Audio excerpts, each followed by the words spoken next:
Open up! Annabelle's voice was cracking.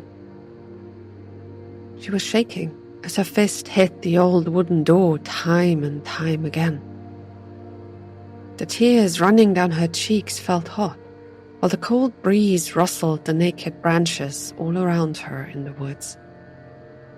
Please! Suddenly, there was movement inside the small hut. Annabelle could hear someone walking around, then slowly coming toward the door. Her heart was racing, and she could feel the sweat evaporating beneath her thick woolen coat. Anger and fear clouded her mind. This here was her last chance, she knew. The only way to save what was most precious to her. Her hand hit the door once more as a sob came out of her mouth, just as the person inside the hut reached the door. I need you. We need you, Annabelle whispered and put her open palm against the rough wooden entrance. She thought she could hear the person breathing in there on the other side of the door. Would they open it? Or had they just come here to make sure the piece of wood bearing the entrance wouldn't slip out of its mount? There's nowhere else I can turn. Annabelle tried again. I know what I did. What we all did to you. But please, don't punish my child for my sins. She could hear her voice almost breaking. What would her husband think if he could see her like that? He would probably end the old man inside the cabin then and there for the sin of making his wife cry. A hot needle seemed to pierce her inside. Please! The man on the other side of the door was still breathing calmly, deeply. But the bar held the entrance shut, and for now, he made no effort of pulling it up. Was this her punishment? Their punishment? It had all started a year ago, in the fall. Before then, one could see the man of the hut walking through the town almost every day. People used to greet him, talk with him, even laugh with him, while he had taken care of the sick and the scared. Some had come to him to get healed, while others had simply asked for advice. And usually, people who had followed the so-called sage's counsel had prospered. But then, it had all changed. It wasn't something big that happened. Not like the man had suddenly changed or anything. But there were 3 incidents in quick succession. The first was when the man had told one of the shepherds to lead his flock away from a certain meadow, since there were poisonous plants sprouting. Of course, the poor man did what the so-called sage had told him, and then had lost almost 1/3 of his animals when wolves attacked, and the flock fell down some cliffs. Well, the shepherd had blamed the man, of course, but the rest of the town had still come to the sage's defense back then. Then, not even 2 weeks later, one of the houses collapsed, and the owner, the blacksmith, was adamant that the sage had told him that that couldn't happen. Murmurs had started up around then. People talked about how maybe the sage had lost his magic. Some had called him a fraud even, but only in the evenings, when they had all been sure the sage would be in his hut, far away from the village. 3 days later, Timothy, a friend of Annabelle's son, had fallen from a tree, right onto his head, But as the parents had gone out to look for the sage to save their child, he had been nowhere to be found. Opinion had shifted then. People had turned away from the sage and had let him know. From then on, he hadn't really been part of the town anymore. Some would still go to him, of course, but his advice wouldn't be as forthcoming. Well, that had made the townsfolk even more angry. Soon, people started talking openly about asking the sage to move. All he had here was his small hut, they said. It wasn't like he would lose much. He could find a new place soon, they said. Somewhere where people still needed him. Annabelle and her husband had been of that opinion as well. They actually had been the most vocal, some people would claim. And now, they were being punished for that. Please. I'm sorry. We all are. Please. Please don't turn me away. We need you. She could feel more hot tears streaming down her face. Only a week ago, everything was still fine. People were laughing, the sun had been shining, and even though the harvest hadn't been outstanding, they knew that at least no one in the village would die during the coming winter. Well, that sentiment had shifted quickly with the first appearance of someone sick. One of the farmer's boys had brought it in. Stefan, the 17-year-old who had come back from the market of the next city, had fallen ill first. It all started with a high fever. One bad enough to make him hallucinate. His screams had echoed around the whole town. Everyone had heard him, shouting about the devil coming for his soul. Then, there were the boils. Black and blue, all over his body. A week after the young man had started showing symptoms, he had died. And since then, people started looking at each other with suspicion and fear. The next day, a mother started developing a fever. A few hours later, the blacksmith, then the priest and the shopkeeper's child. There was no rhyme or reason behind who would get it next. They all fell ill and started hallucinating before the black dots began to appear, as if to tell the whole town that they would die next. The Black Death had reached them. Annabelle herself and her husband had been spared, for now. But not her child, Matthew, just 7 years old, had developed a fever a few days ago. And now the dots were there, all over his body. She had sat by his bed those past few days, had held his hands, tried to feed him and changed his sheets. She had sung to him, prayed with him, and let him know that she wouldn't let anything happen to him. But the fever was still high, the hallucinations still vivid.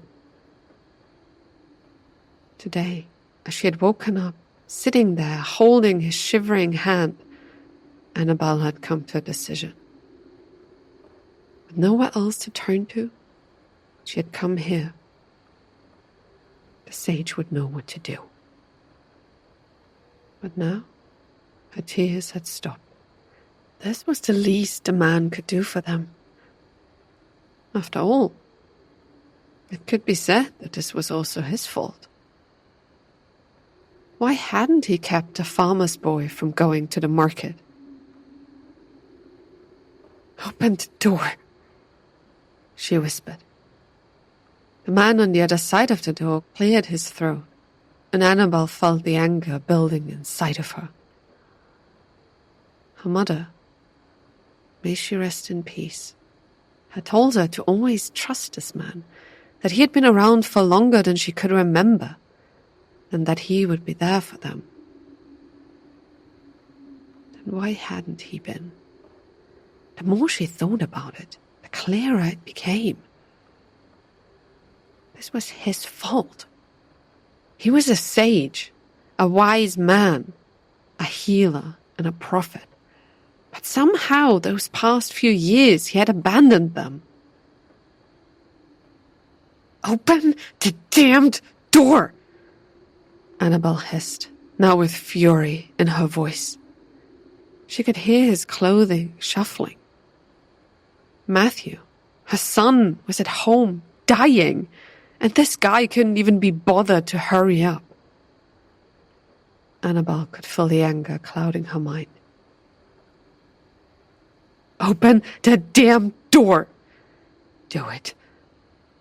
Come out now, or I swear I will get all the others from the town and will drag you out by your beard ourselves." A second passed, and Annabelle's hand came to rest on her belt, where the knife hung. If he intended to hide in there, she would get her husband, tell him to break down the door, and then kill him. No, she thought suddenly. Matthew still needed his help. But they would definitely show him what they thought of his antics later. This man? He was a coward. Something rustled behind the door before Annabelle could suddenly hear the big bar getting lifted out of its mount. She felt relief and yet trepidation at the same time. What would she do if the sage couldn't save Matthew either? What would her life be like after that? No, she mumbled to herself, still staring at the entrance that moved slowly. Whatever happened, she would deal with it. After this. First, she needed to hurry up. Matthew could already have died while she waited here for him to open the door. Annabelle gave the entrance a rough shove, heard the man cursing, then saw his head appearing and grabbed him by the collar. "We need to go. Now." She felt the rough fabric beneath her fingertips and pulled at it. With a curse, the man stumbled forward, and Annabelle could see a flash of anger in his eyes. Not even thinking about why, she slapped him, and the almost hollow sound was followed by a groan as the old man stumbled out into the open. "Hurry up!" Annabelle could feel the anger almost taking over. With disdain, she looked at the old sage who tried to regain his balance, fumbling around uselessly with his old walking stick.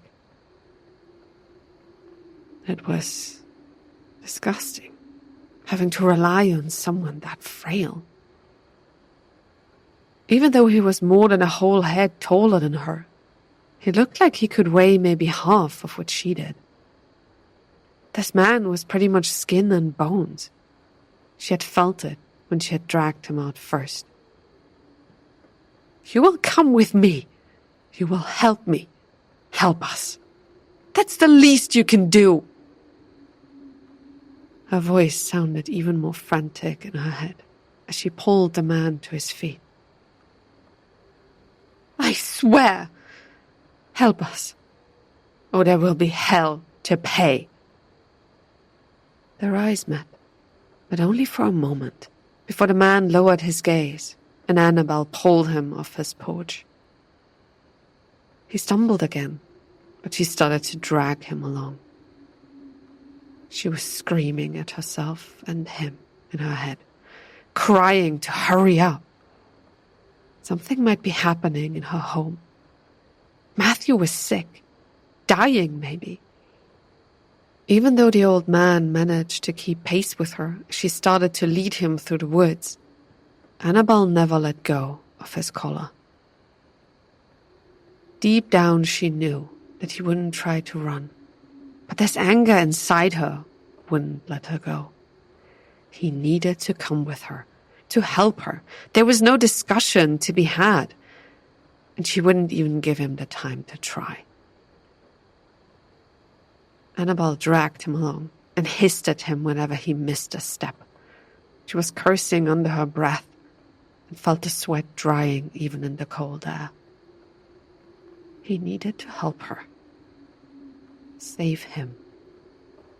The man groaned as she yanked him along past the last few trees as the small town and her house came into view. This place looked dead. No one was walking around out there. 2 of the heavy wooden carts were standing abandoned between homes, while every single window had its curtains closed. They were dying. All of them. The Black Death had found its way into the town. And now they would truly see who was loved by God and who was not. Annabelle shook her head to get rid of those thoughts. What if she fell sick next? What then? It didn't matter. At least not as long as Matthew survived. Come, she hissed angrily and pulled hard at the old man's collar, leading him into the house. Annabelle looked up one last time toward the sky that seemed far grayer than it had ever before. This was a bad sign, she thought, and felt doubts about what she was doing for the first time. No, she told herself. She had to do it. This was the only way to save her son.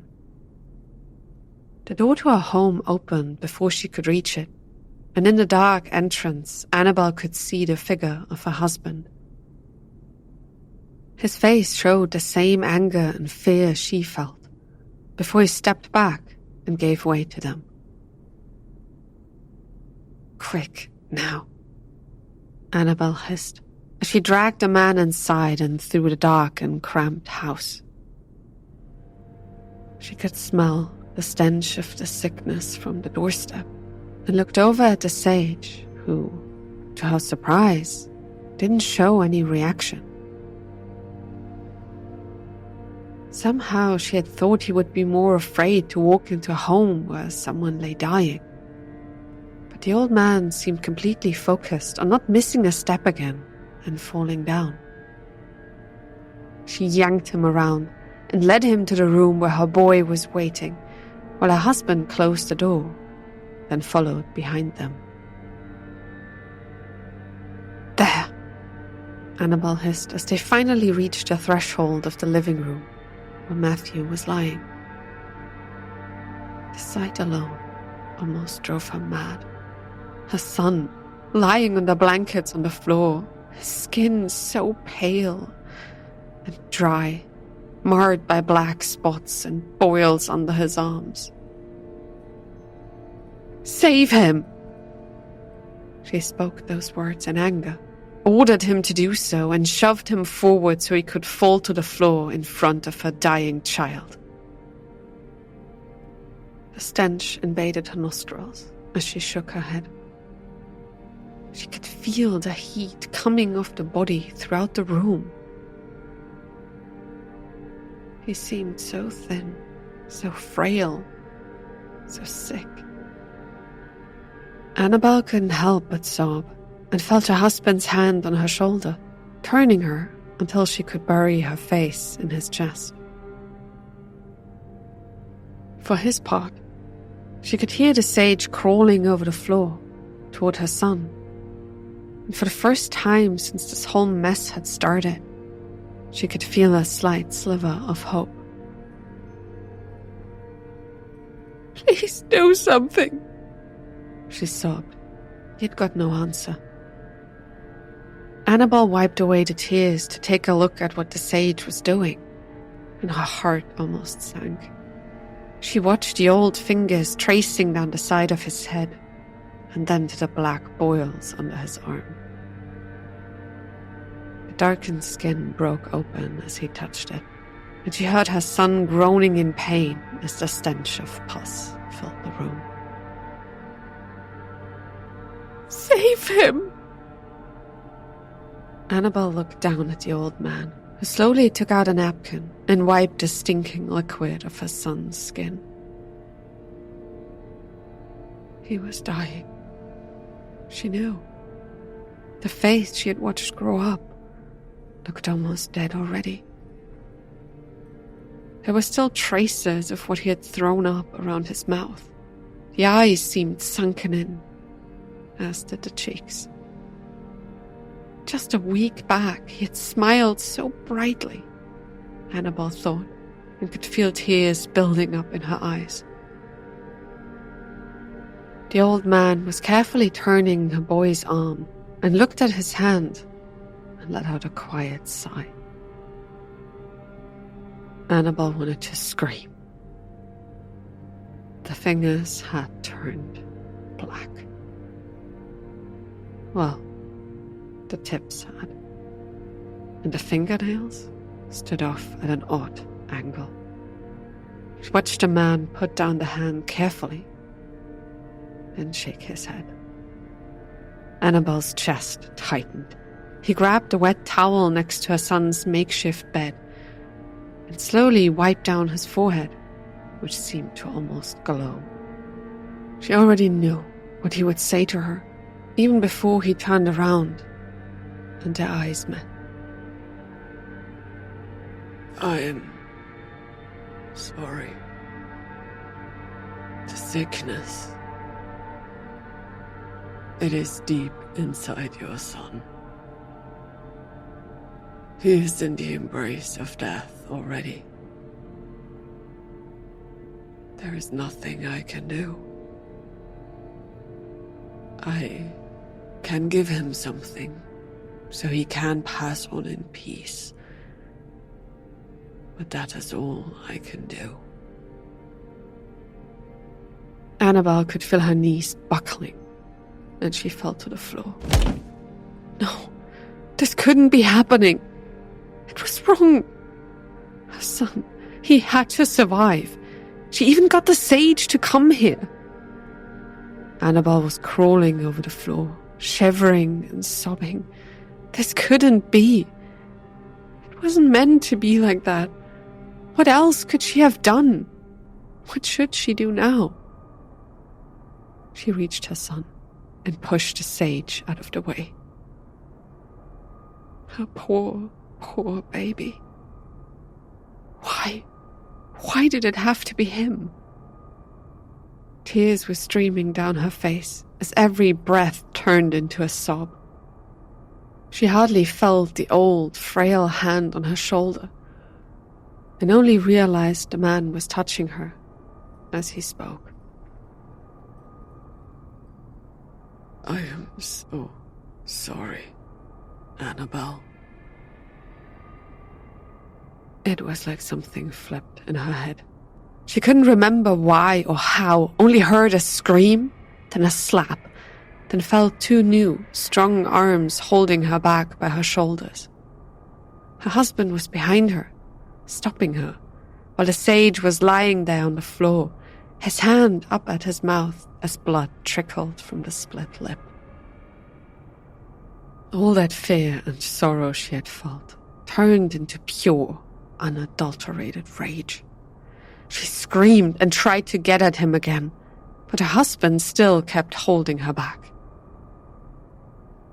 "This is your fault!" Annabelle howled and watched the old eyes staring up at her in shock. With a single twist of her shoulder, she broke free from her husband's grasp. Her hand found the small knife beneath her belt, and she was above the old man, still lying there, unable to even resist. "It is your fault! Everything! You brought this upon us!" Her voice even sounded shrill in her own head. She felt it, this urge to hurt someone else. If he dies, you die. Her husband's hand touched her shoulder, but he didn't hold her back anymore.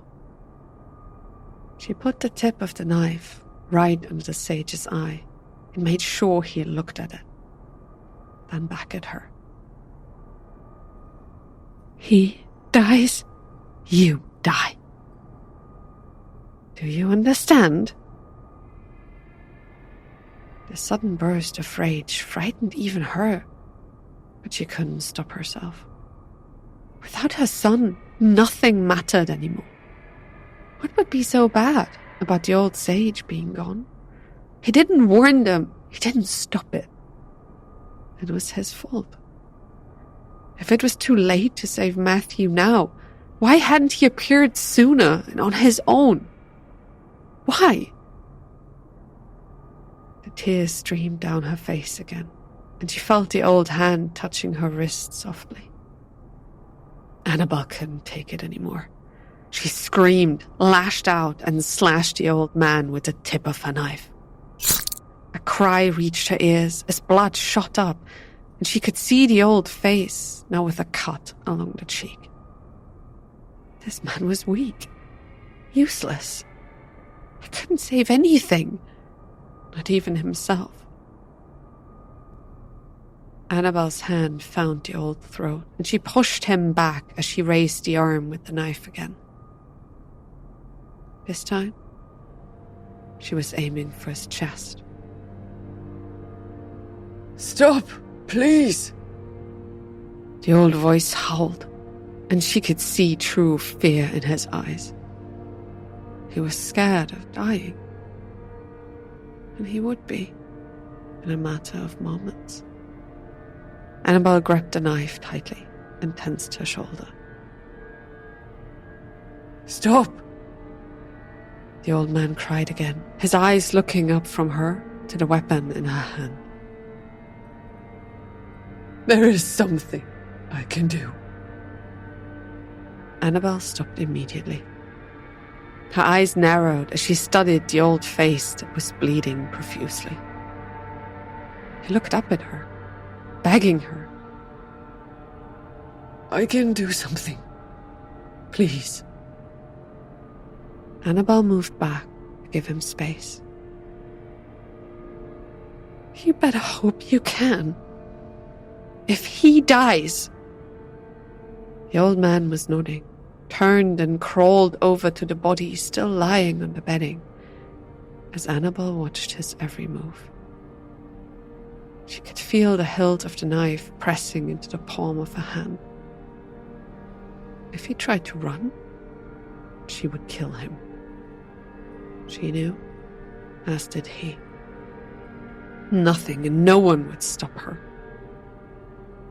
Annabelle felt a strange kind of hope she didn't really dare to believe in, as the old man slowly dragged himself over to the child's body. He was mumbling something she couldn't quite make out.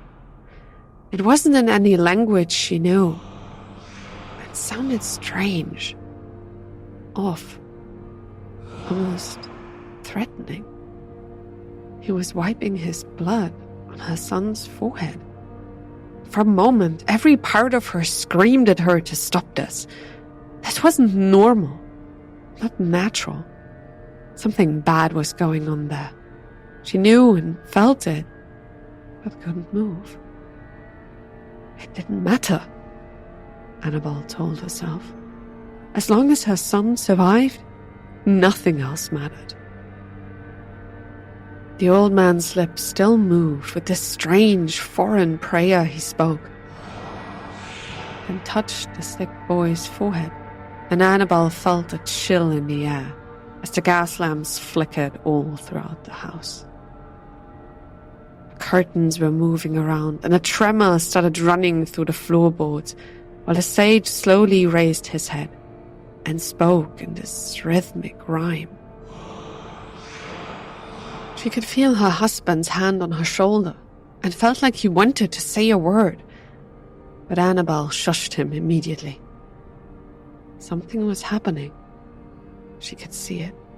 The complexion of the skin on Matthew's arms darkened as the spots seemed to melt and dissolve. With a single scream, the sage's head suddenly shot up before he bowled over and spat inky black liquid onto the floor. Annabelle dropped the knife and pushed the old man out of her way as she shot forward to her son. He was breathing calmly. She reached out and touched his forehead. It was cooler already. The sweat and stench still lingered, but she could feel his heartbeat slowing down until it was almost unnoticeable.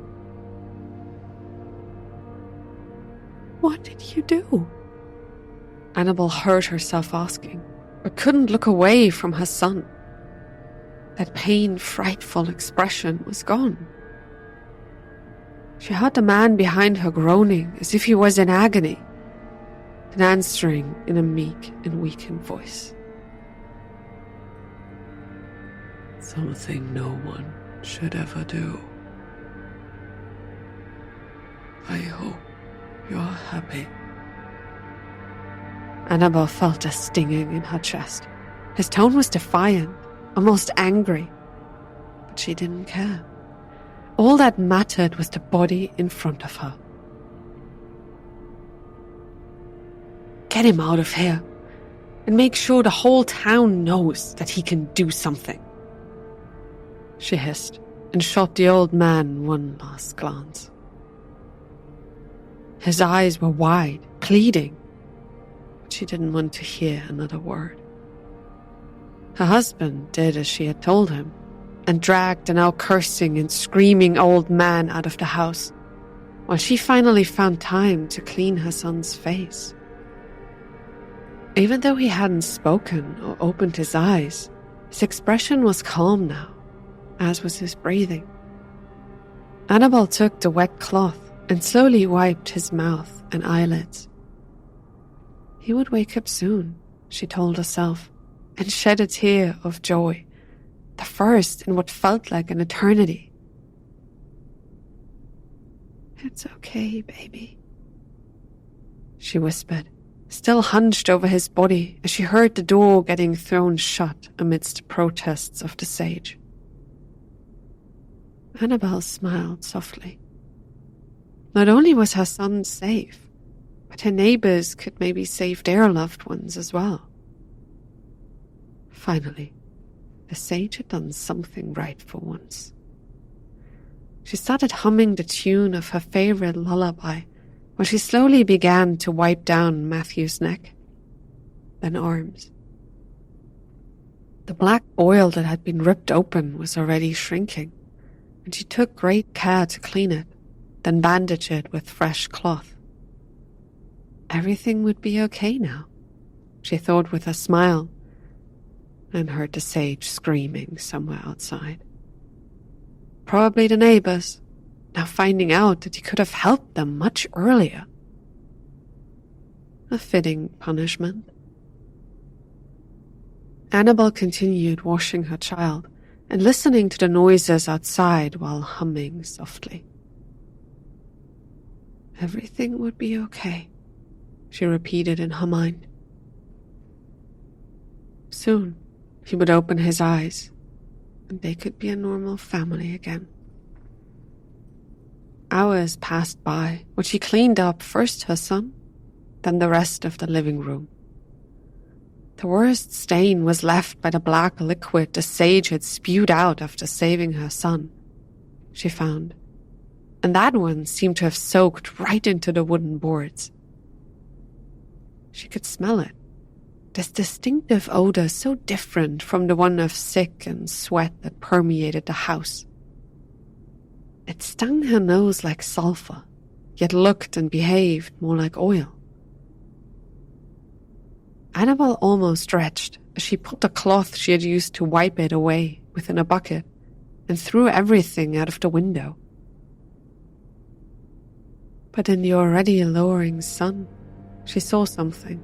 that didn't fit the picture of the town in her head. A figure, dressed in dirty white, slowly crawling over the mud-covered street toward the trees of the forest. She recognized the sage in an instant, even though he seemed far older and more frail than before. Well, Annabelle thought, on the one hand, it was a fitting punishment for his reluctance. On the other, he did save her child. She looked down at the sleeping form of her son once more, then back outside. Shaking her head, Annabelle turned away and walked toward the front door, now leaving her husband by her son's side so he could take care of him. Helping the old man back to his hut should at least put her on his good side again, she reasoned, as she made her way out of the house. Who knew? Maybe someday she would need his help again. Annabelle almost stopped as she reached the main road and saw the figure now close to the first tree in the woods. There was a trail of black and red behind him, running through the mud. Blood and that strange, oily liquid. She shook her head again and sped up. Whatever it was, it didn't have anything to do with her. However, the closer she got to the figure, the worse she started to feel. Something inside her told her to be cautious. She reached him, grabbed him by the shoulders, and heard him groan in pain. An old, frail hand tried to push her away, but Annabelle still managed to at least turn him around so he could look at her. But what she saw chilled her to her bones. He was grinning, while his eyes seemed to almost glow in the darkness. The red slash on his cheek had turned purple already.